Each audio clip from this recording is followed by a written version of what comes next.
Welcome to today's video.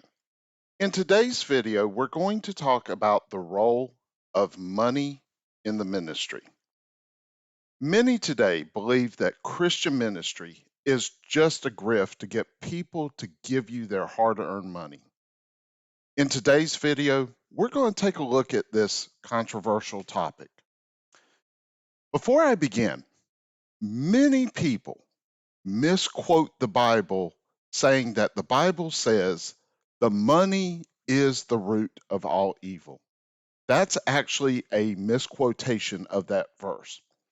The Bible actually says in 1 Timothy chapter 6, verse 10, for the love of money is the root of all evil, which, while some coveted after, they have erred from the faith and pierced themselves through with many sorrows.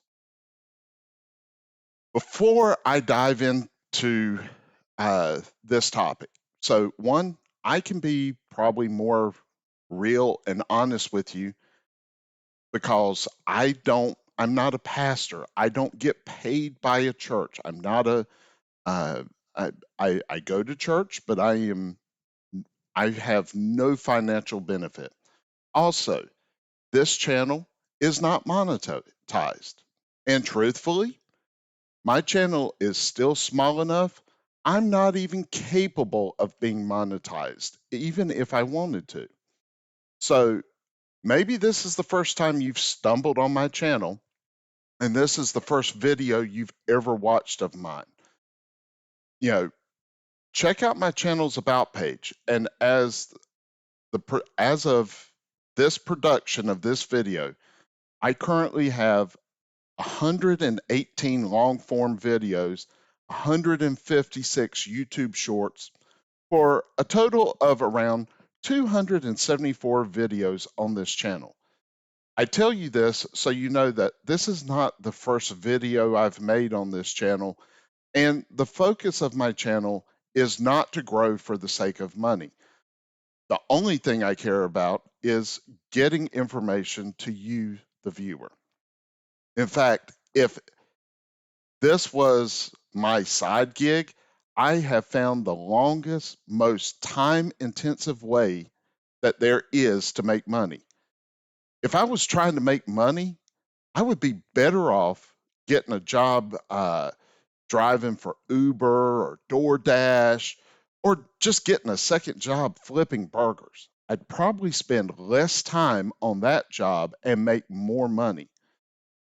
Uh, if I wanted to do a YouTube channel as a side hustle to make money, I live in a house with 3 chihuahuas and 2 cats. I could make tons of funny videos about the crazy antics that go on in my house every day. And maybe my wife and I are insane, but our pets, they talk to us. We make the voices, but we all have these little running stories between the cats and the dogs. So if we were to film ourselves doing that, or film the dogs and cats and be their voices, I probably could make a YouTube channel like that and get a lot of clicks and views and subscriptions. So with all that out of the way, let's start talking about the money in ministry, and let's start close to home. So YouTube.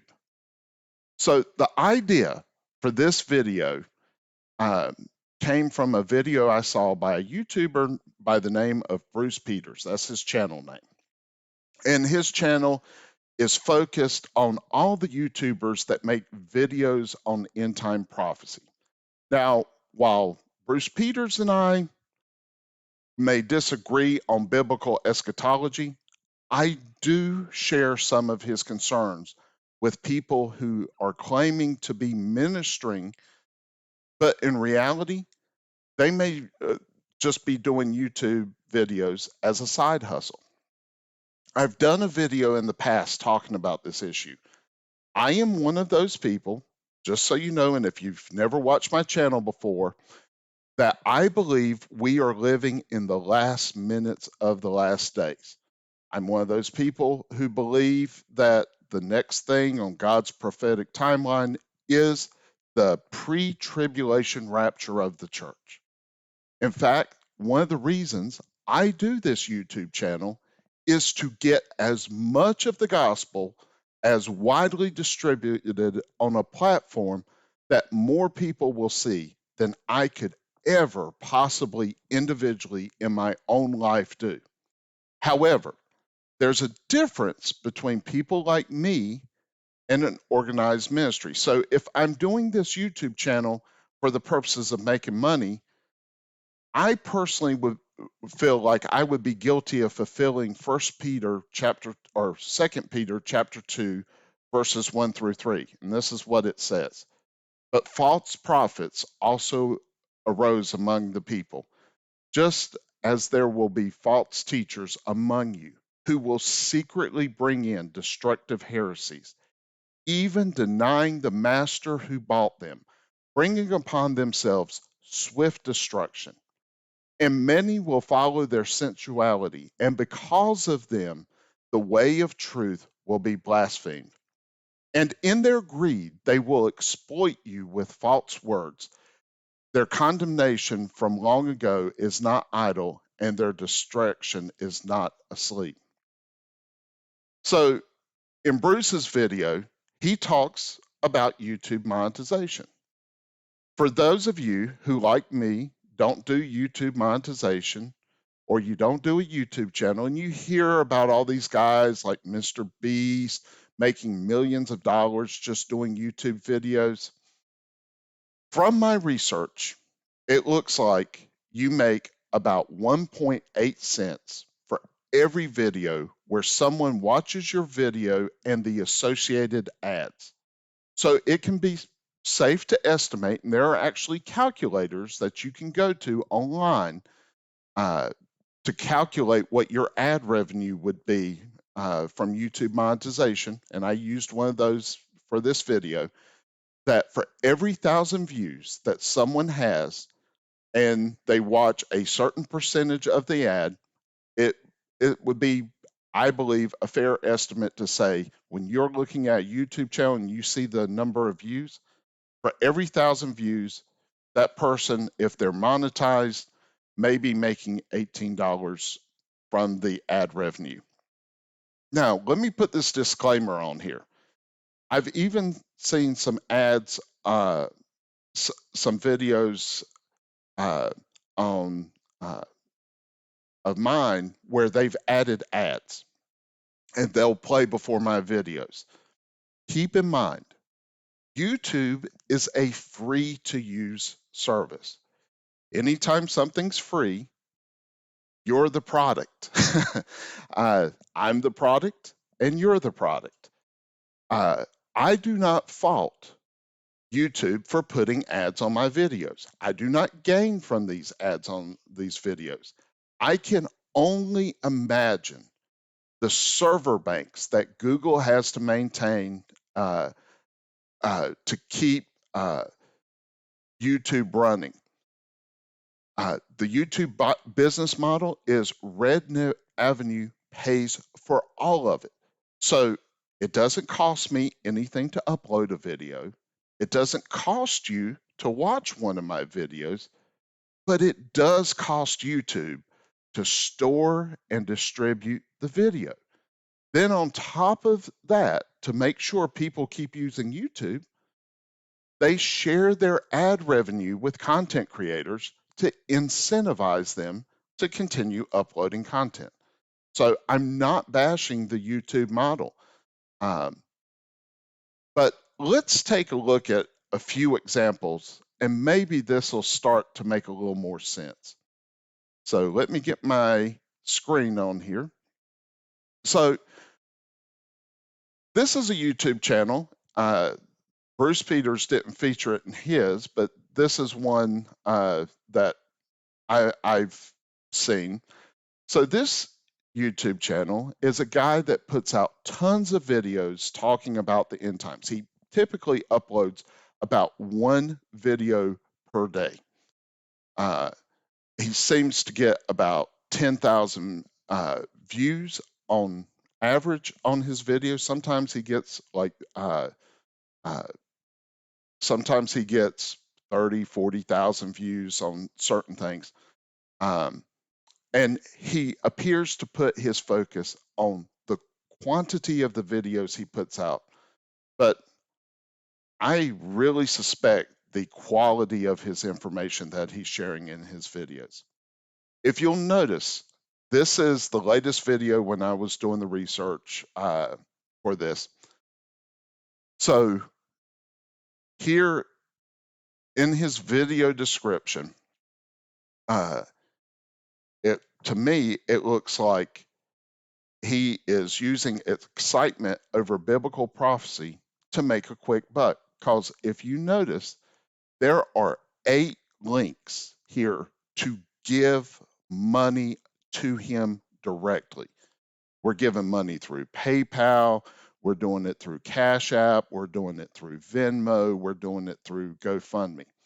And if you'll notice at the very end, he gives his testimony that in 2020, well, I'll just read it. In 2020, my successful private music lesson music performance business of about 20 years came to a hard stop due to this global situation.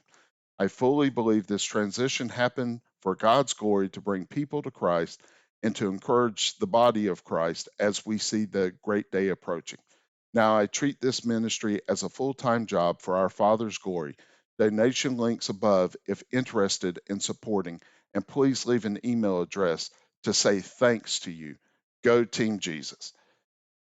So if you watch his channel, he does a bunch of silly stuff, and even the stuff he he does in the prophecy realm.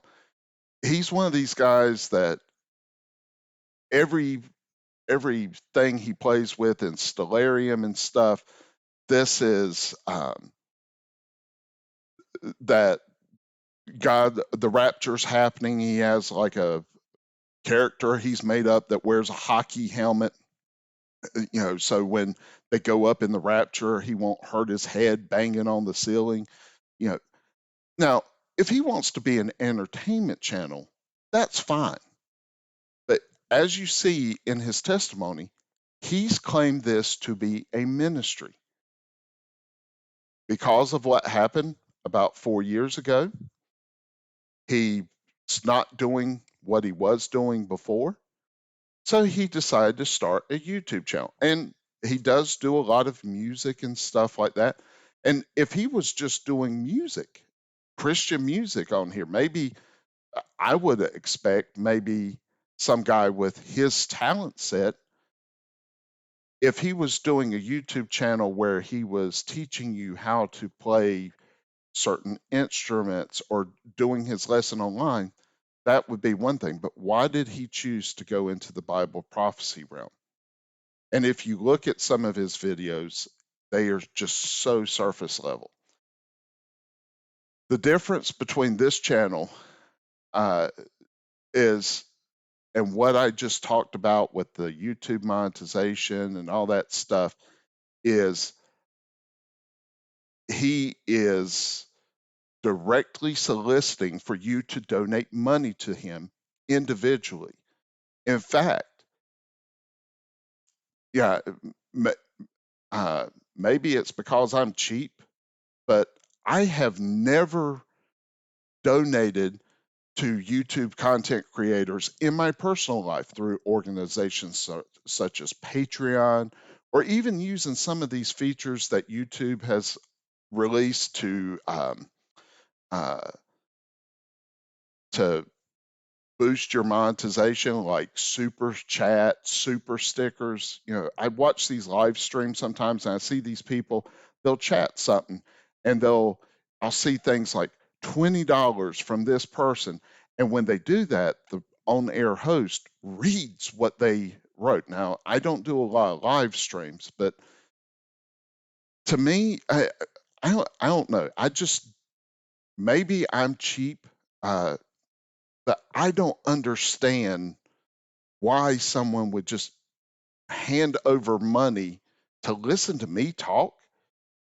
So I think what I have to say has value, but what I have to say comes from my reading and studying of the Word, I don't feel like I necessarily deserve you to hand over money. Everything I do on this channel, I do it for free because the information is freely available. I just hope by doing these videos, it will inspire you to look into this information for yourself.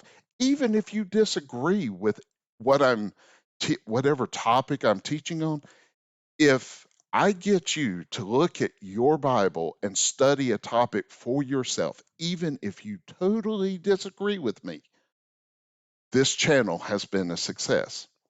Let's look at another channel. So, another channel I look at is the channel Prophecy Watchers. It's an actual ministry made up of many people. They have a actual studio. In their description, they do have a link for a donation page, but Prophecy Watchers is also a 5013C nonprofit organization. And that's going to be important a little bit later on in this video. Nothing bad, just getting information out here. Now they put on conferences. They really act like a media arm for Bible prophecy teachers to get out information on their latest books, DVDs, whatever they publish, a magazine, all those things that may interest their core audience. But one distinction I would make here is most of the stuff that you sell, even though they do have a donation link, you do get an actual physical, tangible products as a result of your donations. Now, even if you're a Christian, uh, but this is not your cup of tea, this is different than an individual or a couple people for the sole purpose of making money. This website has made that they're teaching and promoting biblical prophecy. Like I said, you may not be into that. Now, I have never donated any money to them. I've never attended any of their conferences. Uh, but again, this organization does have studios to pay for with all the equipment and employees that go with it. Again, I want to reiterate that many of the people who come on this channel uh, talk about how close the church is to the rapture and how the world is entering or we see signs that a great tribulation is coming. I personally, with this channel, get frustrated because essentially most of their videos, they're long commercials to advertise a book or something being sold. In fact, I am very skeptical of Christian organizations and uh, conservative media outlets, even though I fall into both camps, that when it comes to YouTube, there have been instances where videos get blocked, but I think a lot of these organizations use the quote censorship of YouTube as an excuse to sell you a product or to point you to a website that has a paywall that you have to pay them to access the information. I'm not saying that there has not been videos that were taken down, and maybe depending on your politics, your beliefs, uh, you would say, hey, they went too far. It's just like me. One reason I don't do a lot of fancy editing, I don't try to get creative by throwing in video clips. When you start doing video clips and stuff, there are so many things that can get a video taken down. You have to be careful. And also, on this platform, I have to be careful what I say. If I say something that makes someone behave in a way that inspires I don't want to ever do anything that would inspire someone to do something immoral or illegal or anything like that. So, and at the end of the day, we just talked about how YouTube works. YouTube is a business and they have to sell ad revenue to keep this service free for you, free for me. And depending on what's going on in the world at the time, their advertisers may threaten to pull ad funding from them if they allow certain things to be presented.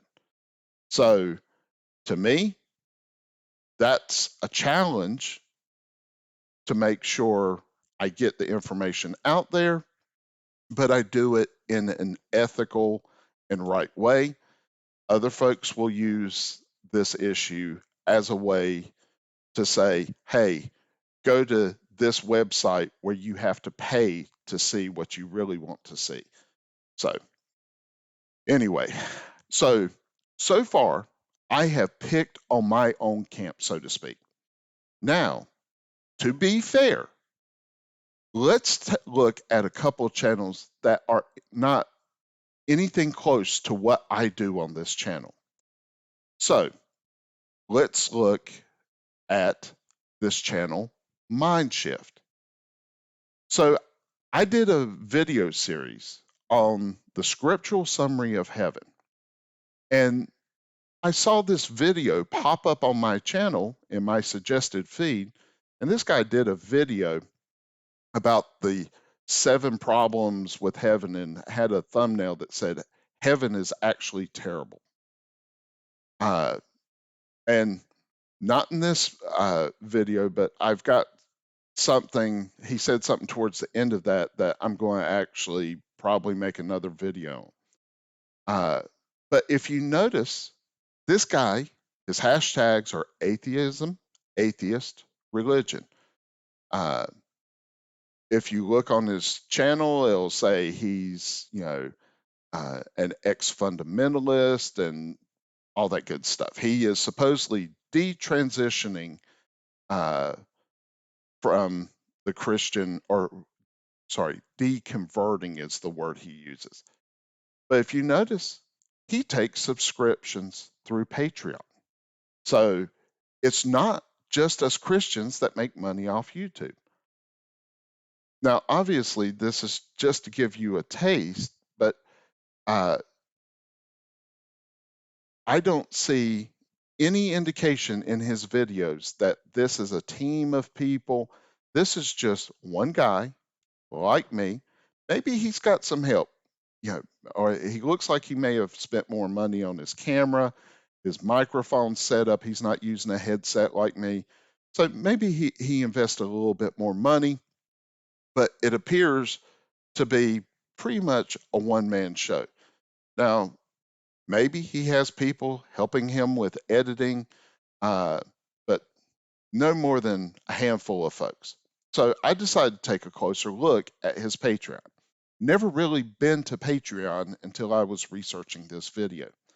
So if you look in his description, he gives you a he gives you a place to donate, and if you want to see at the bottom, if I hadn't cut off the screenshot, you would see a list of all his Patreons. And he actually tells us which Patreons are giving how much. So if you look at it, he's got all these tiers, and I guess that's how Patreon works. So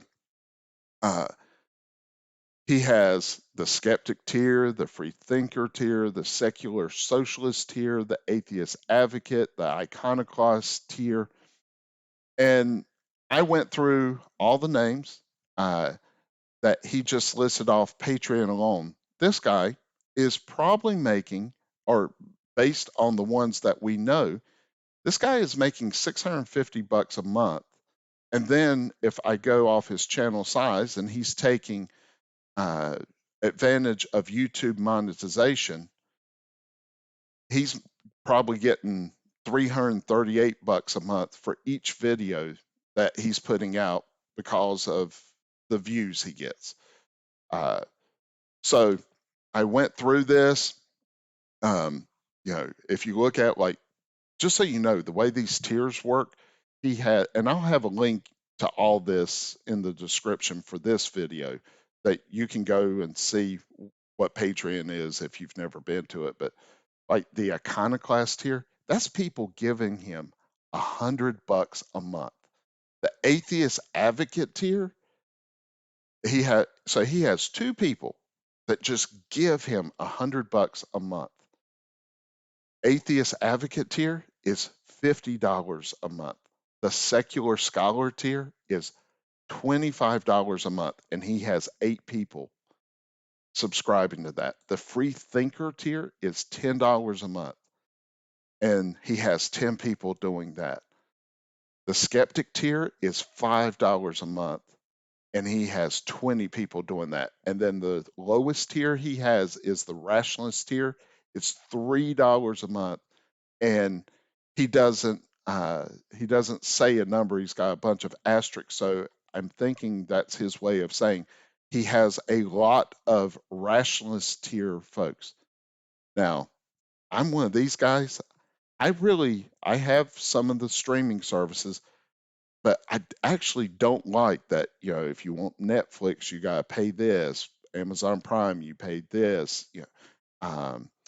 HBO, Hulu, Disney, whatever streaming services, it's getting to be way too much. The last thing I want to do is sign up for another monthly subscription to give to a YouTuber. So this guy, depending on how you work out the math, the least this guy is making is $8,000 a year. But when I work out the math, he could be making in the neighborhood of up to $105,000 a year doing videos in what he calls anti-apologetics. We'll take a look at one more of these. So this channel, the Wi-Fi's, it's a secular channel. So I actually watch this channel, the host AJ. He's a funny guy. It's kind of his video format. He deals with aliens, UFOs, conspiracy theories, but he also does hit a lot of quasi-religious topics as well. He's kind of a YouTuber that if you've seen something on ancient aliens, he'll kind of tell the story in an interesting way, and then he will actually turn on his skeptical side and say, okay, so this is all very interesting, but here's the part that they don't tell you. So now AJ, the host of Y-Files, would tell you that his channel's intention and his goal is to make money. So I was looking through his channel, and the last one he did just happened to be on the search for Noah's Ark, giants, and aliens in the Book of Enoch. And I normally, if I watch one of his videos, I usually stop it when he gets to this point, but I actually watched this one. He has 6 minutes of scrolling credits to thank each of his Patreons. Now, I went through it, estimated how many Patreons that he had. I estimate 7,680 folks based on this scrolling credit are patrons. Now, on Patreon, again, his link is in the description below. You'll see he has tiers ranging from $3 a month up to $1,000 a month. So if all of them were at the lowest tier of $3 a month, then just off Patreon alone, he's making $23,000 a month. If he's using, I used a YouTube calculator to calculate what his ad revenue might be, and it could range from anywhere from $156,000 to 312,000 per year. On top of this, every one of these videos that he does appears to be sponsored by some company. He has a little hecklefish trope, that's the goldfish in the bowl there. They usually tell you what the video is going to be about, and then they do like a 2-minute sponsorship clip. So he's getting paid for that. And he also sells merchandise.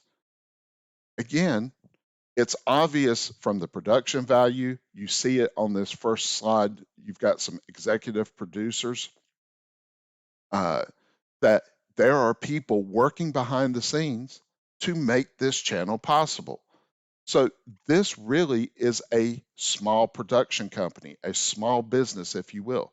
I have no idea how many employees they have, but conservatively, this channel probably makes between 500,000 and 800,000 a year just based off Patreon and YouTube ad revenue. It would probably be fair to assume that a channel like this generates over $1 million of revenue when you take into account all the sponsorships and merchandise being sold. So I'm not bashing any of these people I've gone through. I'm just showing you this is how YouTube works and contrasting it with the ministry. His channel is not a ministry. His channel is an entertainment channel. So for him, I don't fault him. I wish him the best of luck. If people enjoy his videos, then great. But like it or not, money is a resource, and it is a necessary resource.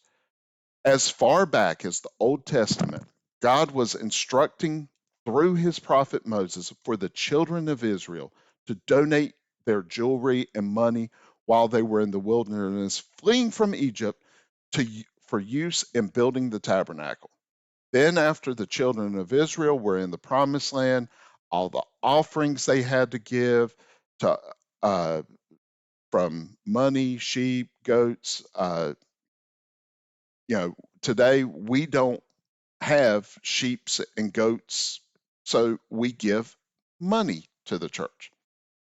So, just as a side note, one part of the sacrificial system that a lot of folks don't realize, now there were some burnt offerings that were totally burned up, but in the sacrificial system, usually a portion of the offering was burned, but the rest of it went to provide for the Levites, who were the tribe that ran the temple complex. Priests were Levite. So I've heard it said like this: every priest in Israel is a Levite, but not every Levite is a priest. So you have the priestly class of Levites, but then all the other Levites, they had responsibilities in taking care of the temple complex back in the days of Egypt. There were guys who would carry the tabernacle as they went from campsite to campsite. There were guys that would carry the Ark of the Covenant. There were guys that would set up, so it takes a lot of people. It was more than just priests. But the sacrificial system, the meat or the grain or whatever was being offered was kept by the Levites. That's how the Levites got their food, essentially, was through and how they were supported. So the first question someone, especially a skeptic, may ask, if we serve an omnipotent God, why does he make us rely on human donations to support and grow the ministry? That's a great question. And the answer to this is really quite simple. We donate money as an expression of what is important to us.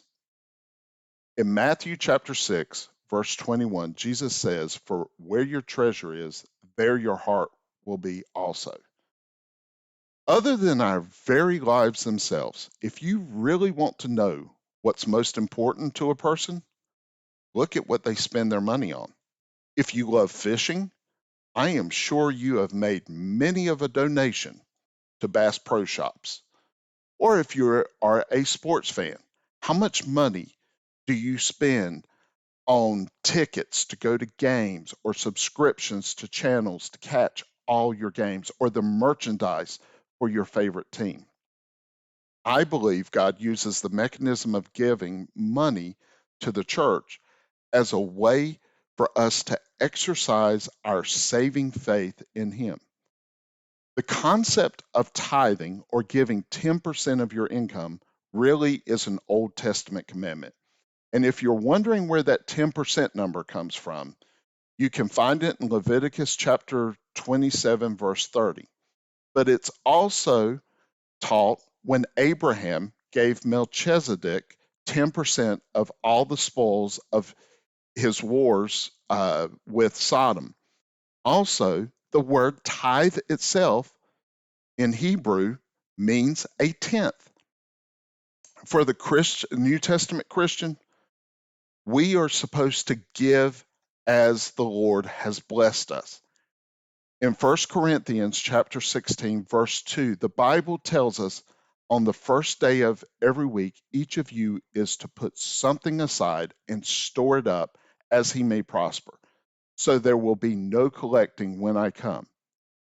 In 2 Corinthians chapter 9, verse 7, the Bible tells us each one must give as he has decided in his heart, not reluctant compulsion, for God loves a cheerful giver. Even going back to the Old Testament, uh, uh,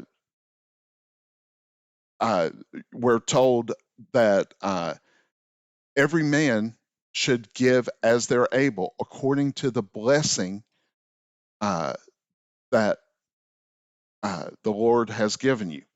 But in the Old Testament, it wasn't just 10%.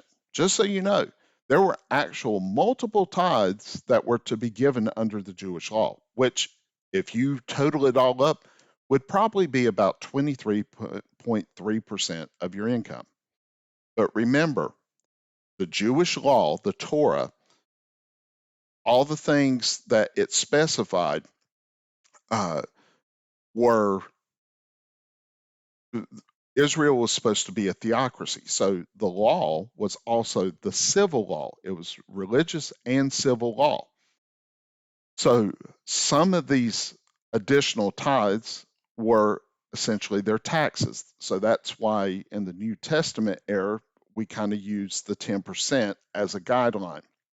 In fact, this is one of the reasons why in the United States and some of the other countries in the Western world, churches are not taxed for their income.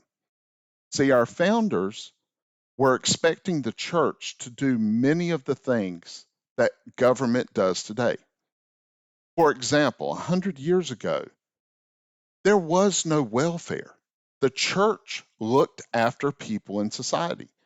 So, for this reason, they didn't want to take money away from the church because that would be taking money away from the folks who needed it the most. But because the government has stepped in about 70 years ago, the government started taking on more and more of the burden to help the needy and downtrodden. And as a result, many churches today have a surplus of income, and it's tax-free income. And this has also given rise to the concept of the prosperity gospel. I can't give you any scriptures in support of the prosperity gospel because the goal of Christianity is not for us to become physically wealthy. In fact, there are warnings about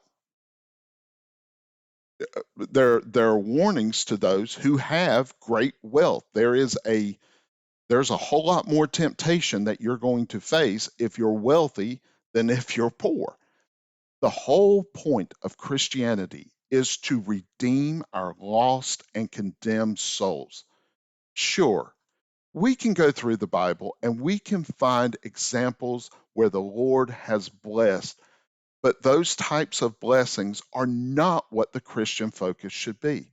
Jesus himself tells us in Matthew chapter 6, verse 19, do not lay up for yourselves treasures on earth where moth and rust destroy and where thieves break in and steal. But lay up for yourselves treasures in heaven where neither moth, rust destroys, where and for where your treasure is, there your heart will be also. This is the type of prosperity that the gospel teaches, not the prosperity of gold and silver and precious stones. We do not give money to a church in hopes to receive more money back.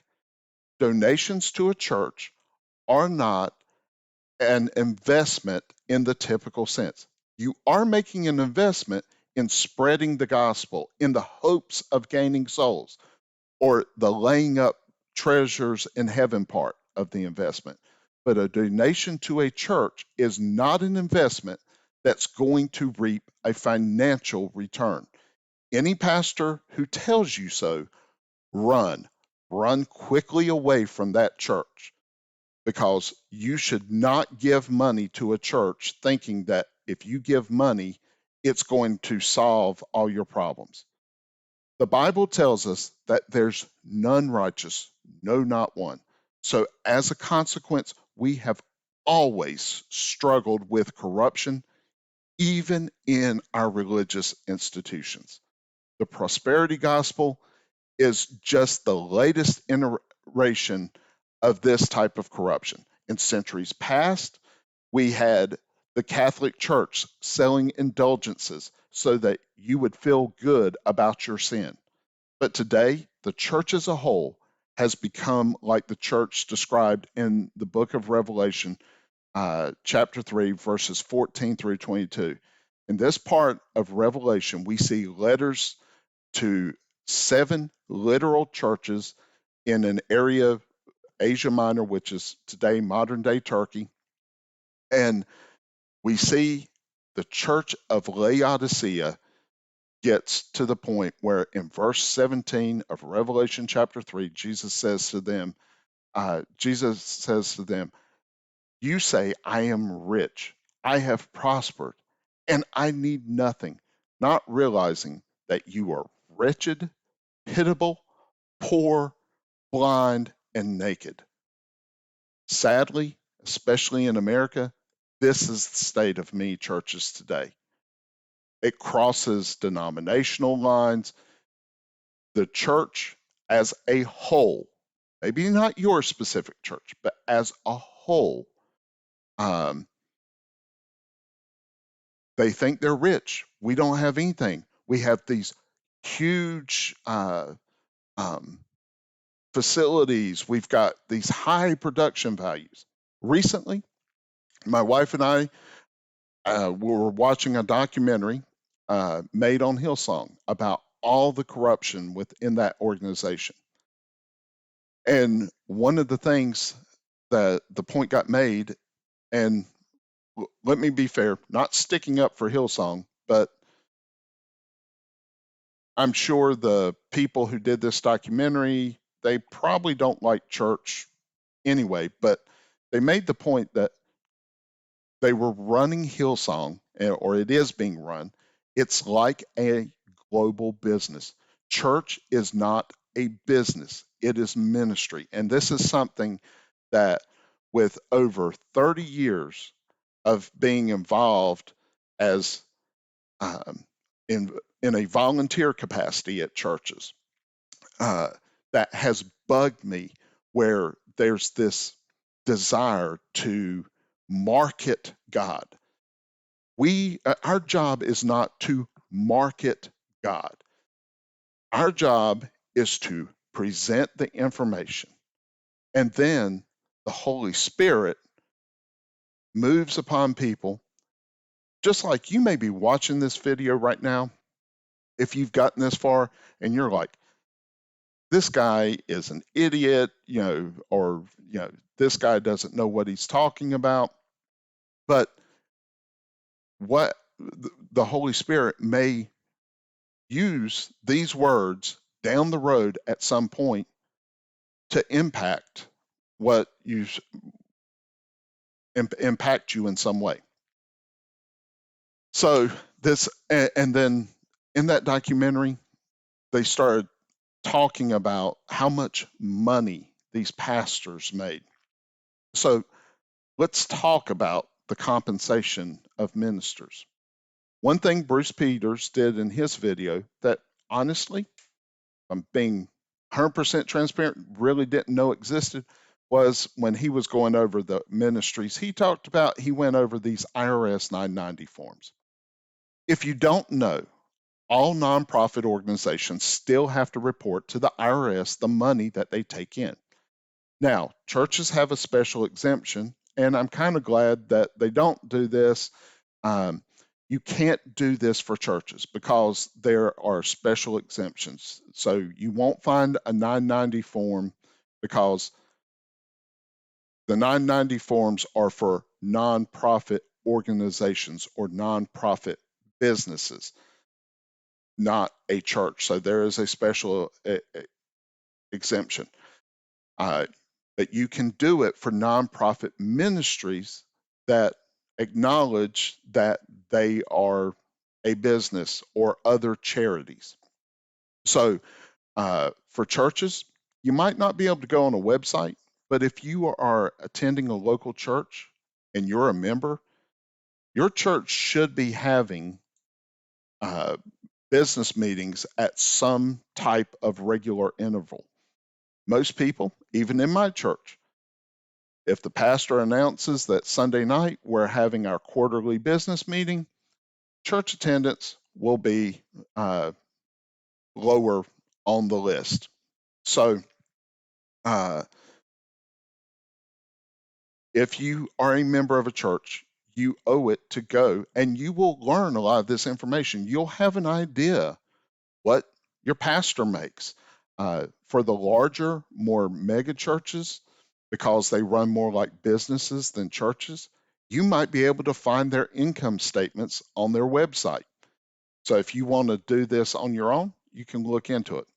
But 1 Peter chapter 4, verse 10 tells us that each of us has received a gift, and we use it to serve one another as good stewards of God's varied grace. I believe, and the whole reason I have felt led to do this video is I believe for all of us Christians, it can be helpful to look at some of these things to make sure we are being good stewards of the resources which God has blessed us with. All I'm doing in this whole video is showing you how to look at this information and showing you how this information or where to find this information, not to tell you who to give to, who not to give to, but so you can do your own research and make sure you're being a good steward of the resources. This also works for non-religious based nonprofits as well. So right now, it's getting close to the end of December when I'm recording this. And if you watch TV, you see commercials for all these organizations like St. Jude's, Habitat for Humanity. So what I'm going to show you here, if you feel led to give to organizations like that, then by all means, you can use this for that purpose. So let's look at how we're going to do this. So the first thing you do is there's this website called ProPublica. And there's this nonprofit explorer. So the web address is here on the screen. You can go here and you can search for nonprofits. You can search by the name of the company. And this is the part that gets tricky. Sometimes what you know something as, it may go by another name as far as the IRS is concerned. So let's talk about one of these organizations. So on the YouTube side, I talked about the YouTube channel Prophecy Watchers, and I mentioned that they are a 501c. So being that, they have to fill out a 990 form. So I searched them in ProPublica, and this is the result that you get. You initially get kind of a snapshot of the organization. And if you scroll down to the next page, you'll actually see by the latest uh, fiscal year that's on record. So this one, it's for 2021, and you can actually view the actual filing by clicking on viewing or view filing. So you can use this to get information and go through here and see where they get their money from and how they spend their money. Again, I want to reiterate, they're not doing anything wrong here. I'm just showing you how you can use this to determine if this is a ministry you want to give to or not. Uh, so you can go in here, you can see the actual form. You can see they spend $522,000 on various salaries and $65,000 on benefits, payroll taxes, legal, accounting. But again, this is a ministry. This is several different people. This is not some guy sitting in his house doing YouTube videos. Um, so uh, you can even go and look at primary people. So the 2021 filing was incomplete. So when I went back to 2020 filing, so Gary Stearman, who's the president of it, I see that he makes $67,000 a year. You know, all these people, a couple people make 67,000, couple 43. It'll vary what you can see, but I can see what these people are making. So looking at this ministry, I know it's huge numbers, especially when you looked at that summary and you see $2 million. But again, you've got to think in a more business sense, not an individual sense. And when I look at this, I don't see anything here that looks too terrible. Let's look at another one. Samaritan's Purse. So Samaritan's Purse uh, is a Christian charity that does numerous things.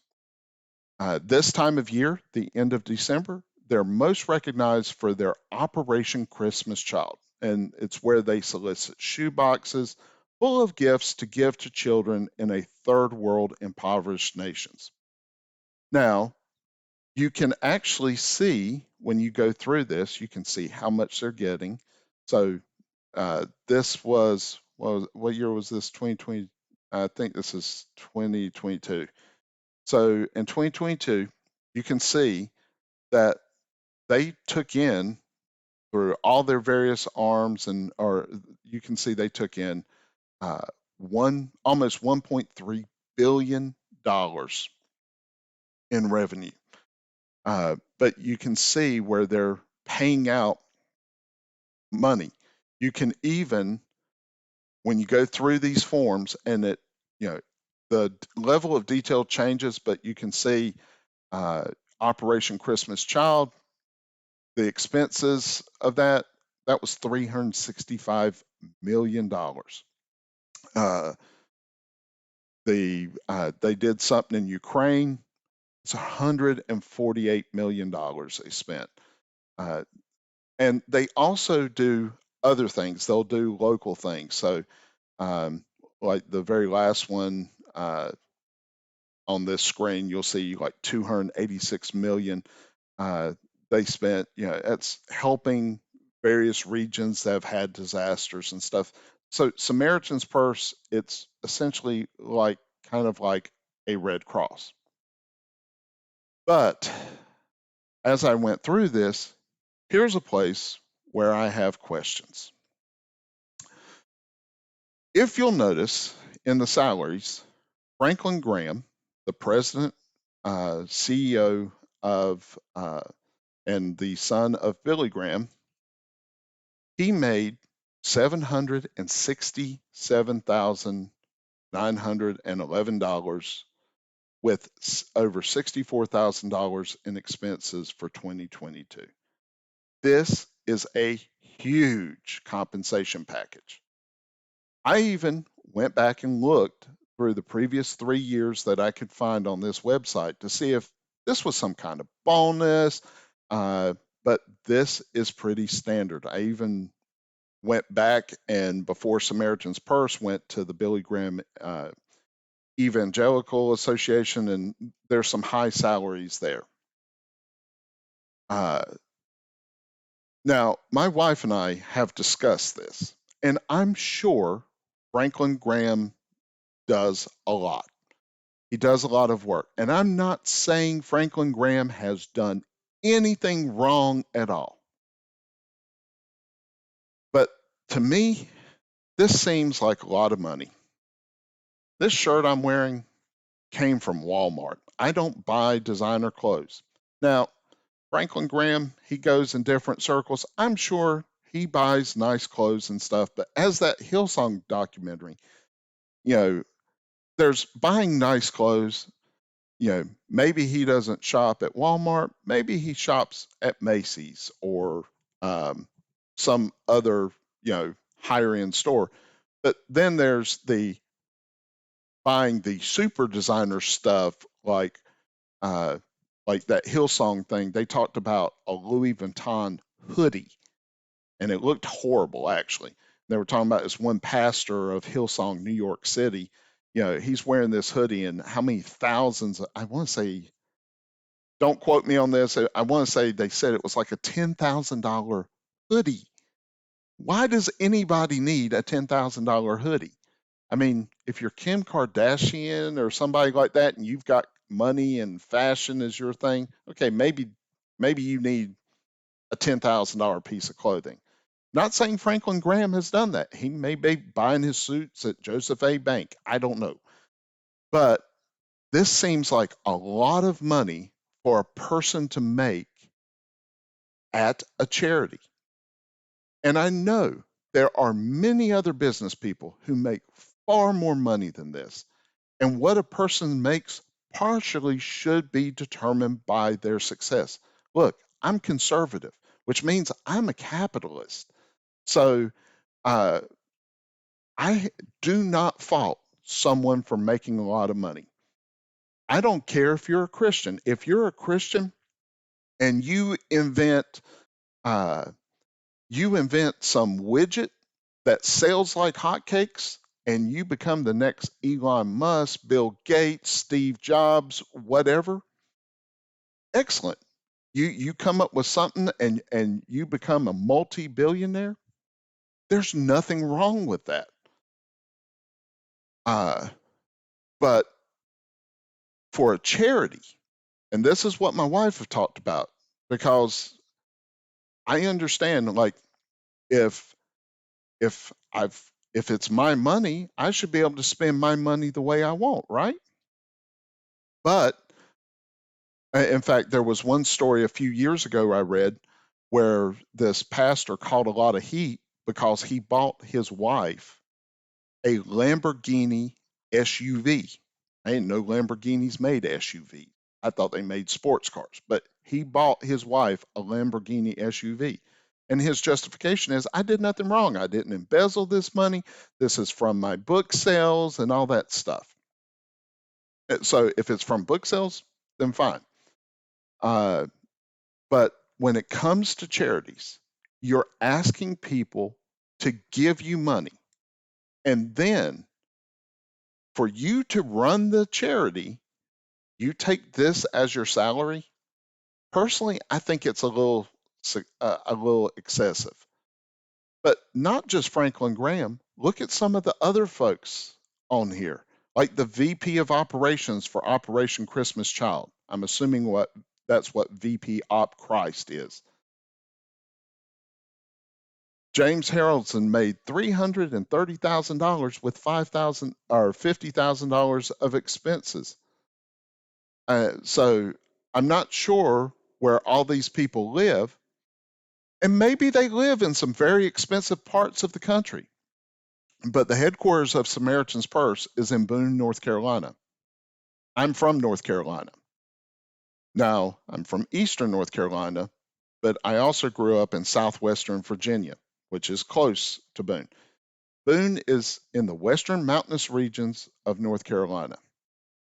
It's not a very expensive place to live. There are very expensive pockets in Boone and Asheville, but as a general rule, the standard of living is not that high. Now, if this ministry was based out of, say, San Francisco, where a 3-bedroom house can easily run you over $1 million, I could maybe understand this level of a compensation package.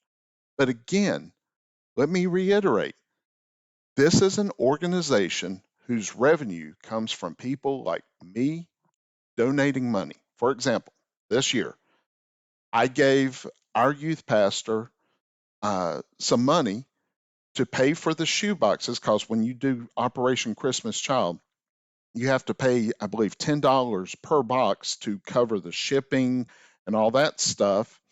And then whatever you spend to put in the box on the things that you go and buy. Last year, I probably spent $100 to get 10 shoe boxes on top of the contents that were placed in that shoe box. Not saying that to brag on me. I understand that things like this, you have to pay to store and transport and produce all these shoe boxes. But then you have someone making close to $1 million at the top of this organization. Now, we don't know.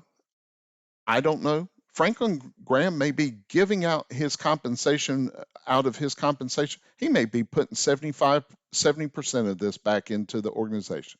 Maybe he's doing that. I don't know. But it's different when he's the head of a charity. Even a Christian charity uh, makes a large salary versus, say, a Christian musician making a large salary. For example, in the 90s, Michael W. Smith, Christian contemporary musician, young folks, you don't know who I'm talking about probably.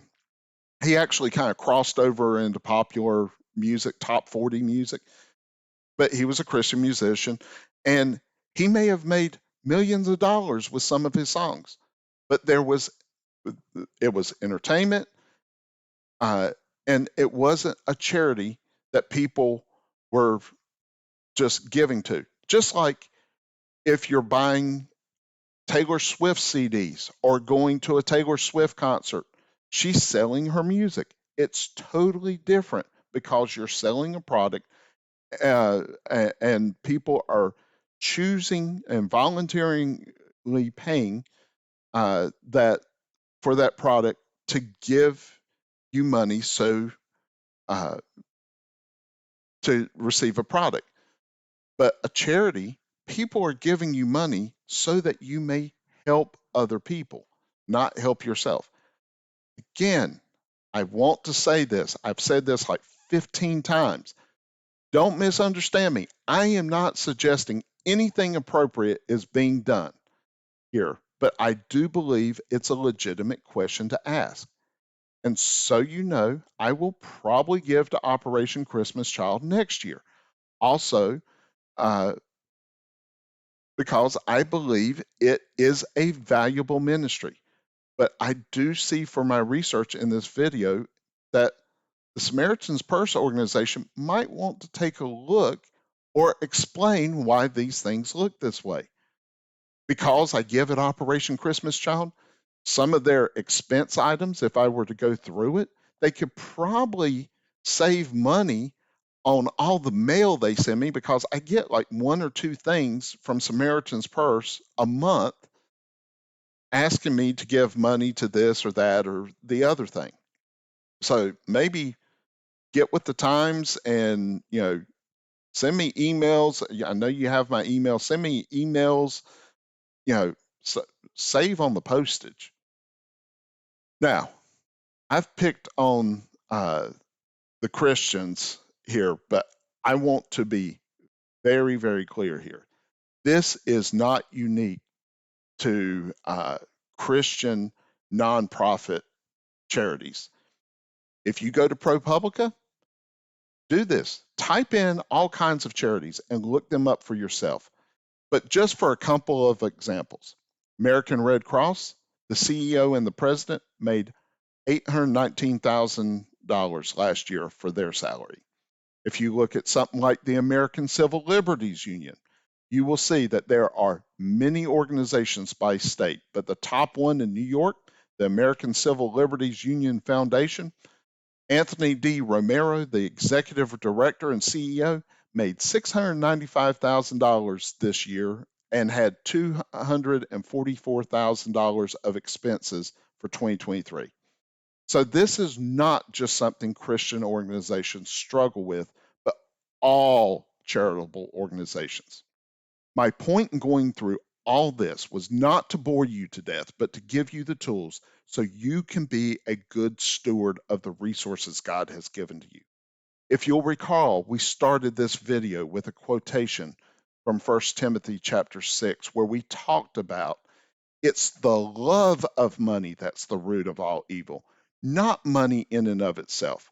But if we had zoomed back and take a look at the whole context of 1 Timothy chapter 6, which, if you don't know this, 1 Timothy and 2 Timothy are essentially a senior pastor, Paul, writing to his protege, Timothy, on how to be a good minister. And we would see the full context, and I believe we're living in that way today. So let's take a look at, I know this video is getting long. 1 Timothy chapter 6. Let all those who are under a yoke as bondservants regard their own masters as worthy of all honor, so that the name of God and the teaching may not be reviled.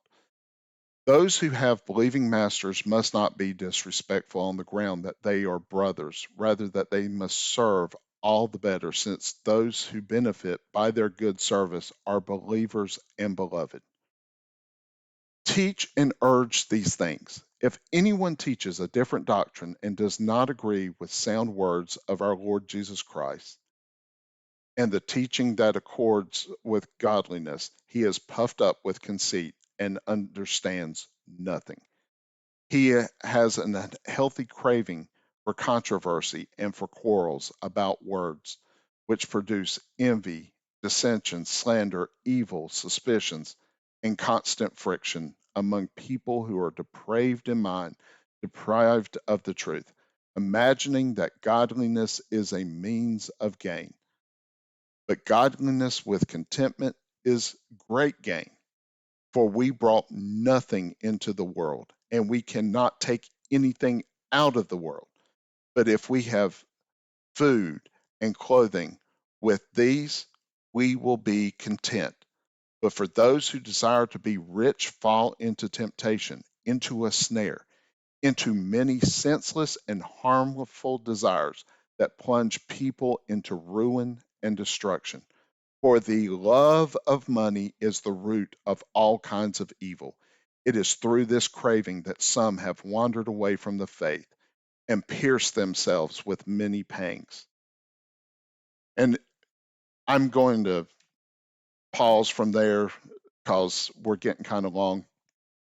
But that is what we're seeing in the church. The rest of this chapter tells us how we should live. In fact, let me just read verse 17. As for the rich in this present age, charge them not to be haughty, nor set their hopes on the uncertainty of riches, but on God who richly provides us with everything to enjoy. They are to do good, to be rich in good works, to be generous and ready to share. So we see, go back, read 1 Timothy chapter 6, the whole thing. It's not that long. I had it on one slide. Maybe you read it while it was on the slide if you were looking on a computer. But read that. So as always, this video has gotten much longer than I originally intended it to be. Here's my conclusion, my opinion, for what it's worth.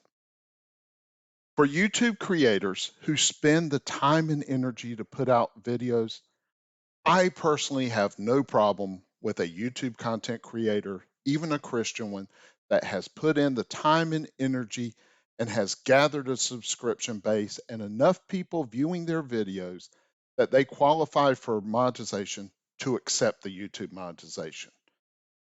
I personally don't reach the level where I can monetize despite having 274 videos up at this time. But even if I was capable of monetizing, I don't have any plans to ever monetize. But if someone wants to monetize, if a Christian wants to monetize their channel, uh, it's their time and their labor. Uh, Luke chapter 10 tells us that the laborer deserves his wages. Uh, so if they want to monetize, it's reimbursing them for the time. Maybe they need to buy some software or equipment. But where I have a problem is when YouTubers claim to be doing a ministry focus and that ministry is focused on building several revenue streams.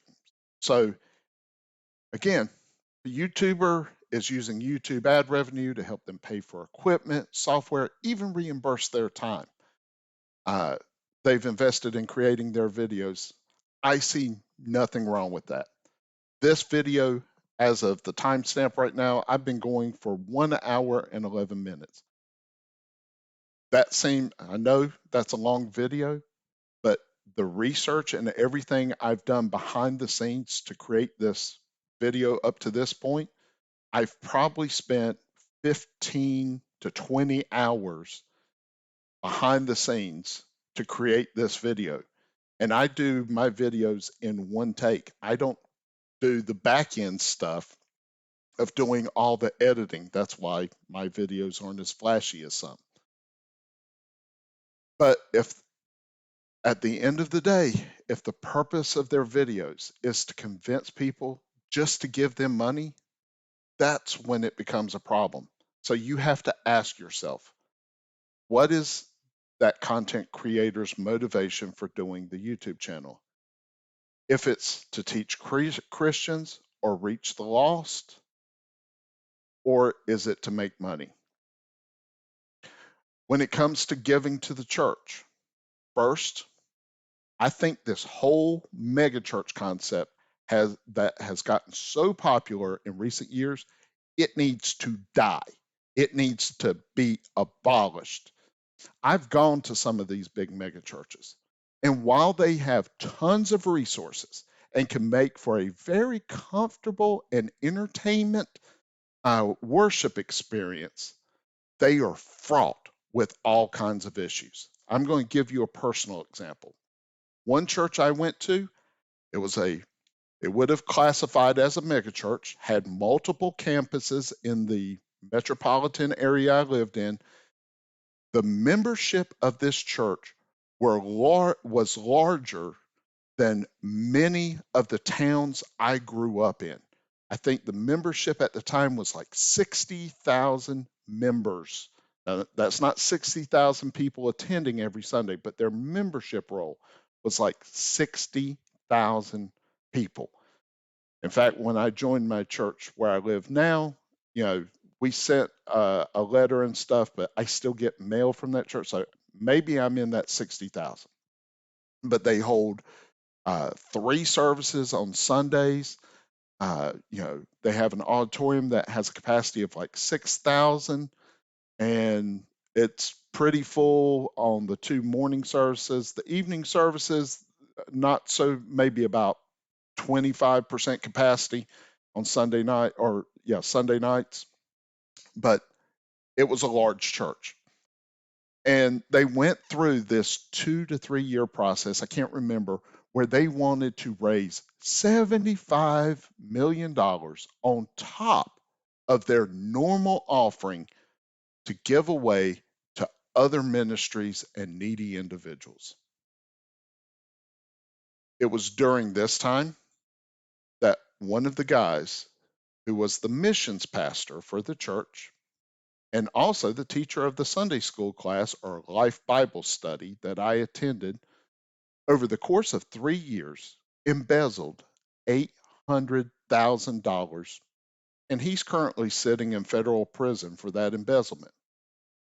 Now, I don't fault the church for this pastor's greed.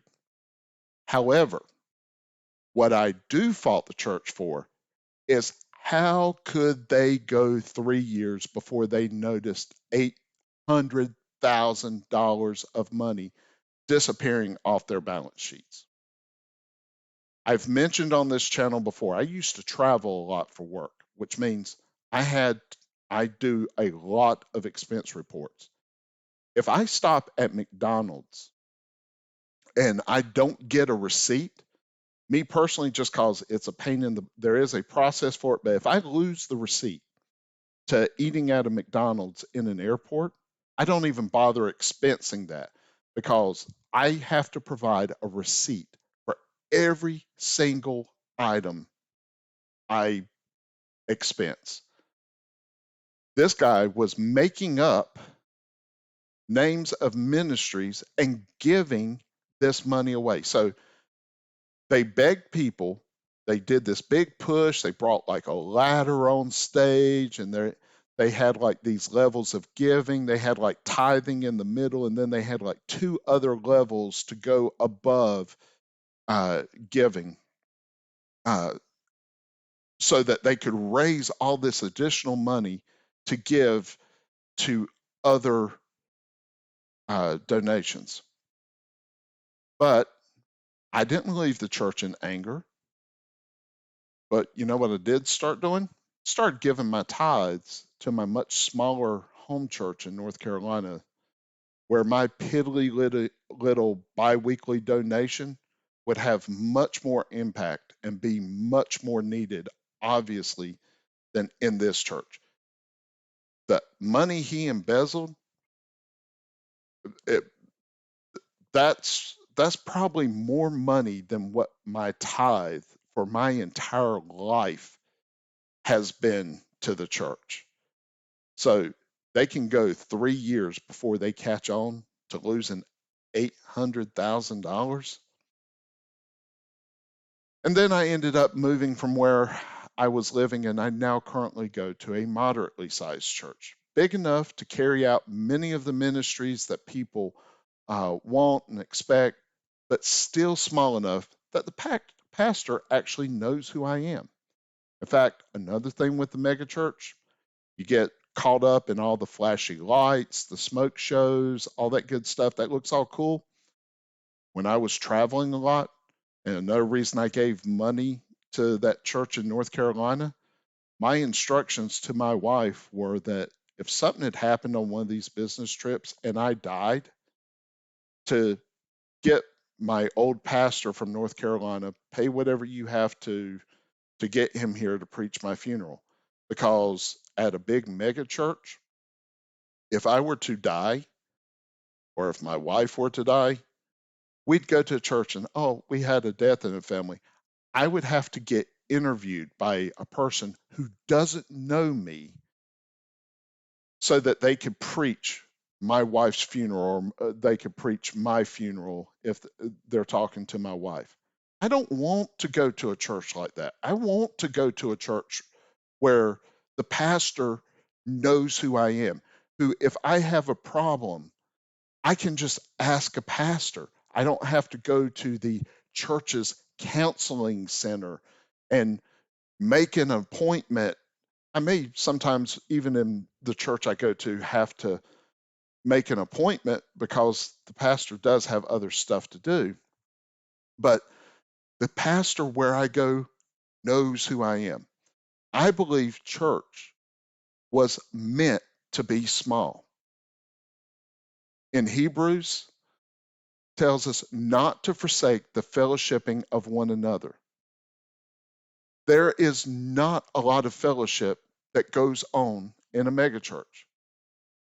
And the reason we're not supposed to forsake the assembling of each other together, the reason that's in the Bible is We need fellow believers in Christ to help support us in our day-to-day lives. This big mega church that I used to go to, and I've seen other churches, they do the same thing. And look, the pastor of that church, I believe he is a good man. But in these big mega churches, they decided, oh, we're going to have multiple campuses. And one of them was closer to where we live. My wife and I, we tried that campus out a couple times. And we went there, and they have a live worship team. And then a screen comes down, and I watch the video replay. And I'll be honest with you, for a while when we were going to that church, it got to the point where if going to that church campus is watching the video on the screen, like going to the movies, then why are we running around, getting, doing all this effort to get dressed, dealing with all the traffic because I lived in a very large area, you know, spending all this time because where I live, just to give you an idea, if you live in a big city, you'll get this. Um, for us to go to church, like, and Sunday school or life Bible study or whatever you call your kind of teaching thing, it was leave the house by 8 o'clock in the morning. And by the time everything's over with, you get home, and typically you go out, get something to eat after church. You get home about 2, 3 o'clock in the afternoon. So you spend a whole day doing this stuff in a big church. But I remember my wife and I, we got to the point where it was like, you know what? They have this online. I can do the same thing. I got Apple TV, got my iPad here, and we started, and this was before 2020. We started doing this. So I believe personally that the 10% tithe is a good starting point for all Christians. If you can't give 10% or if you don't have the money, maybe consider volunteering some of your time, especially if you're going to a smaller church that can't afford to hire janitorial staff or people to run all the technical stuff or to have professional childcare. Maybe they need volunteers in the nursery or something, because I believe, because I've done it for years, you know, if you don't have the money to give, you know, uh, you can donate your time. But I would also say donate your tithe to to the local church you attend. Don't spread your money out. If you're going to a good local church like my church is, you're going to know who your pastor is. Your pastor's going to know who you are. You're getting services from there. So I give my tithe to my church. If I want to give money to some group like some of the groups we've talked about today, like Samaritan's Purse, Prophecy Watchers, or even a local YouTuber, that needs to be an offering. That needs to be above what you give your local church. My opinion. Totally can disagree with me, and I will not hate you. You might hate me, but I will not hate you. As far as pastoral compensation, I don't think pastors in our churches should be the poorest people in the church. They do need to make a livable wage. They don't need to have to work 15 other secular jobs on top of being a pastor to make ends meet. But they also don't need to be the richest people in the church either. I don't know uh, anything personally about this guy, but one person I didn't go over his YouTube channel that I see a lot is a pastor, James Cadiz, who is based out of I think I think he's the senior pastor of Calvary Chapel, Signal Hill. Now, this church is located in the Los Angeles area. So I know Los Angeles is an expensive place to live, and I have no idea what the church pays him. But he also runs a YouTube channel where he's almost daily, sometimes multiple videos a day, pumping out videos. Uh, uh, Now, is he doing that as a supplement to his income because he has to sacrifice a livable wage to minister to his church? If that's the case, that's one thing. But if he's breaking down his sermons and Bible studies and stuff from the past and found a way to monetize that through YouTube to make money, then again, we need to take a look at that. We need to have a discussion. In fact, I mentioned super chat and super stickers. This is one of the guys who does that. So he does a ton of live streams. And when he's doing these live streams, you'll see so and so just gave $20 for what? For him to acknowledge their name. And he makes sure to thank and everything. Again, a livable wage may vary from place to place.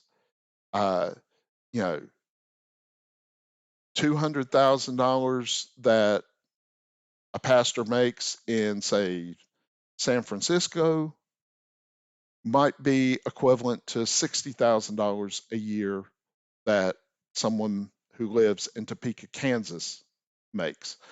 Uh, you know, but and I don't have the answer.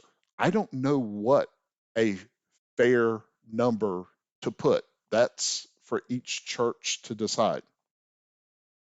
But I know this: when we look at our Bibles, we see that our Lord and Savior Jesus Christ didn't even have his own house. He was always staying with other people or sleeping outside. But yet, he was healing the lame, curing the sick, causing the blind to see. He could have easily monetized his ministry. In fact, if you remember in the Gospels, there's an account of Mary breaking an alabaster box full of expensive perfume and using her tears and her hair to wipe Jesus's feet. And it was Judas who said, "Wow, look at how wasteful this woman is, wasting all this. We could have taken that, we could have sold it and given the money to the poor." Uh, to use today's terminology, Judas was saying, we could have taken that thing, we could have sold it, and we could have given the money to charity.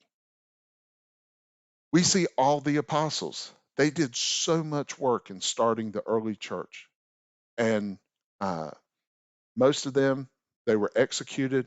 Uh, but, and at the end of the day, they didn't have a lot of influence from a secular standpoint. If you look uh, at Paul, most theologians believe that he was probably a wealthy person when he got blinded on the road to Damascus. He was the megachurch pastor. He was part of the in crowd, the Pharisee group, and he probably had great wealth. And then you get to the end of Second Timothy, and he's sitting in prison, essentially destitute, and has nothing. We see we learn that Paul was a tent maker by trade. Why do we know that? Because when he was going around starting churches, he had to work as a tent maker to provide for his physical needs. Again, this is all my opinion, and I do not have all the answers. But I do think I've brought up some important questions to ask, especially in this cynical world that is always critiquing everything that goes on in the church today. And as always, thank you for watching up to this point. I know this has been a long video. And when it comes to money, this verse is so appropriate. Remember Matthew 6:33. but seek ye first the kingdom of God and his righteousness, and all these things will be added unto you. Thank you for watching. Please like, share, subscribe, do all the things. And until next time, have a great day.